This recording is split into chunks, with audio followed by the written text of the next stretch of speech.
வணக்கம் நண்பர்களே. மழை ஓரளவுக்கு குறைஞ்சிருந்தா கூட எப்போது மழை வருதுன்னே தெரியாமல் அப்பப்போது கிளைமேட் மாறிக்கிட்டே இருக்குது. இந்த சூழலில் நம்மளோட தோட்டங்களெல்லாம் அற்புதமாக அழகாக பச்சை பசேல்னு சூப்பராக வளர்ந்துருக்கு. செடிகளெல்லாம் காட்டுத்தனமாக வளர்ந்துருக்கு.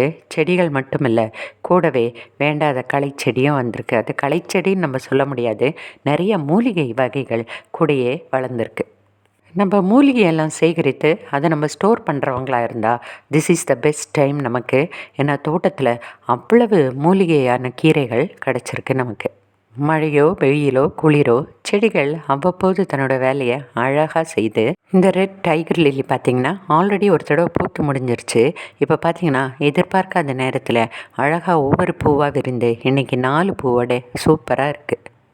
காலையில் வெயில் வர்ற அந்த கொஞ்ச நேரத்தில் பார்த்திங்கன்னா டேபிள் ரோஸஸ்லாம் அழகாக விரிந்து அது தன்னோட வேலையை கிரமமாக செஞ்சுட்டு வருது. என்னோடய எல்லா தொட்டிகள்லேயும் பார்த்திங்கன்னா இந்த கீழாநெல்லி கீரைகள் நிறைய வளர்ந்துருக்கு. அதே நேரத்தில் குப்பை மேனி கீரைகள் கூட நிறைய வளர்ந்துருக்கு. இதை நம்ம சாப்பிடவும் செய்யலாம். அப்படி இல்லைன்னா காய வைத்து பவுடர் பண்ணி சோப் செய்வதற்கு யூஸ் பண்ணலாம். இல்லை நம்மளோட சருமத்திற்கு போட்டு குளிக்கிறதுக்கு குளியல் பவுடர் கூட இதை பயன்படுத்தி கொள்ளலாம். மழையில் சூப்பராக வளர்ந்துருக்கிற இந்த பிரியாணி இலை எவ்வளவு அழகாக இருக்குதுன்னு பாருங்கள். புது புது கிளைகள் சென்டர்லேருந்து வந்திருக்கு, அந்த பேசில் ஷூட்ஸ்ன்னு சொல்லி. இது ரொம்பவே ஃப்ரெஷ்ஷாக இருக்குது. சீக்கிரமாக இதையும் கட் பண்ணி நம்ம காய வைத்து வீட்டுக்காக ஸ்டோர் பண்ணிக்கணும். கீழாநெல்லியை அவ்வளோ ஒரு டிமாண்டான மூலிகைன்னு சொல்லி கேள்விப்பட்டிருக்கேன். ஆனால் இந்த காலங்களில் நம்ம தோட்டத்தில் அபரிதமாக இருக்குது. இது நமக்கு ஒரு பிளெஸ்ஸிங் தானே. இந்த மேரிகோல்டு பூக்களை நம்ம தோட்டத்து அழகிகள்னு சொல்லலாம். எங்கே வைத்தாலும் இது அழகாக வளர்ந்துருது. அதே நேரத்தில் அந்த தோட்டத்திற்குரிய அந்த பிரைட்னஸ்ஸை இந்த மேரிகோல்டு கொடுத்து கொண்டே இருக்குது. இதை நம்ம தோட்டத்து ராணின்னு கூட சொல்லலாம். மழைக்கு பிற்பாடு பாருங்கள், நிறையா சத்துக்கள் கிடச்சி இந்த சுரக்காய் இலைகள் எவ்வளவு பெருசாக இருக்குது. பார்க்குறக்கே இலையில் நம்ம சாப்பாடு போட்டே சாப்பிட்றலாம் போல். என் கையே பெரிய கையே, ஆனால் என் கையை அதில் வைக்கும்போது கையை காட்டிலும் அது ரொம்ப பெருசாக இருக்குது. அவ்வளவு செழிப்பு இந்த மழையினால் இந்த செடிகளுக்கு நம்ம கார்டனுக்கும் கிடச்சிருக்கு.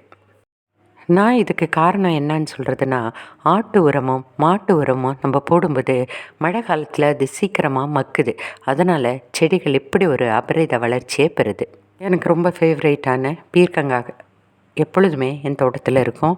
அங்கங்கே பார்த்திங்கன்னா இந்த தடவை நிறையா காய்கள் வந்து கொண்டே இருந்தது. அதே போல் வெள்ளை பாவக்காய் இந்த தடவை ஃபர்ஸ்ட் டைம் நான் ட்ரை பண்ணேன்.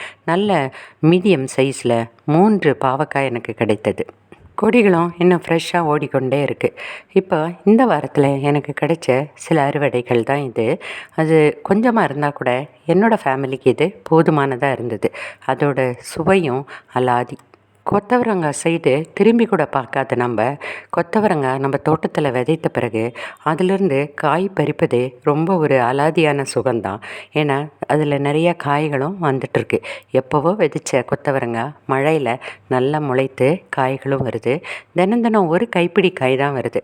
ஒரு 2-3 நாட்களுக்கு இதை நம்ம சேர்த்து வைக்கும்போது நம்ம ஒரு பொரியலோ இல்லை வேறு ஏதாவது நம்ம செய்யறதுக்கு இது ரொம்ப பயன்படுது.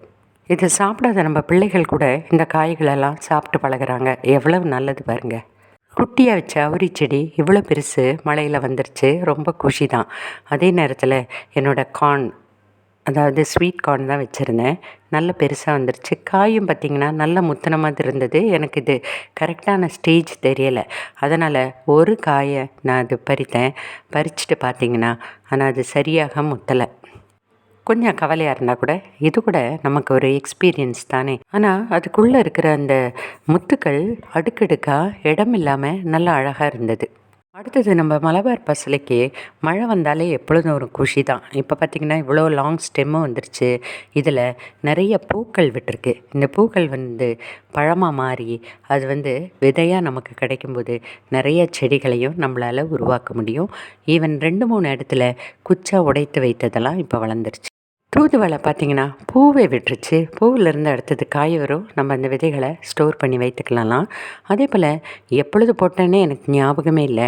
மஞ்சள் வைத்திருந்த செடியில் இப்பொழுது ஒரு தூதுவளையும் வந்திருக்கு. இது எல்லாத்தையும் நம்ம ஒரு பெரிய தொட்டியில் ஒன்றாவே நம்ம டிரான்ஸ்பிளான்ட் பண்ண வேண்டியது இருக்குது. இப்போ கருவேப்பிலை தொட்டியில் இந்த மாதிரி 2 கத்திரிக்காய் நாற்றுகள் வந்திருக்கு. இதுவுமே எனக்கு தெரியல, விதை விதைத்த மாதிரி எப்படியோ தவறி விழுந்திருக்கா என்னன்னு தெரியல. இப்போ அழகா நாற்றா வளர்ந்துருக்கு. அதையும் நம்ம டிரான்ஸ்பிளான்ட் பண்ண வேண்டியிருக்கு. பிரண்டை கூட பார்த்திங்கன்னா எல்லா இடத்துலையும் நல்ல இளம் குருத்துகள் வெளியே வந்திருக்கு. புதினா வச்சுருக்கிற எல்லா க்ரோ பேக்லேயும் பார்த்திங்கன்னா புதினா புதுசாக புது புது தளிர்களோட வெளியே வந்திருக்கு. இப்படி கொள்ளை கொள்ளையாய் பூத்த சாமந்தி பூ தன்னோட சீசன் முடிஞ்சோடனே அது அப்படியே வாடிருச்சு. இப்போ வாடின செடியை நம்ம அப்படியே விட முடியுமா?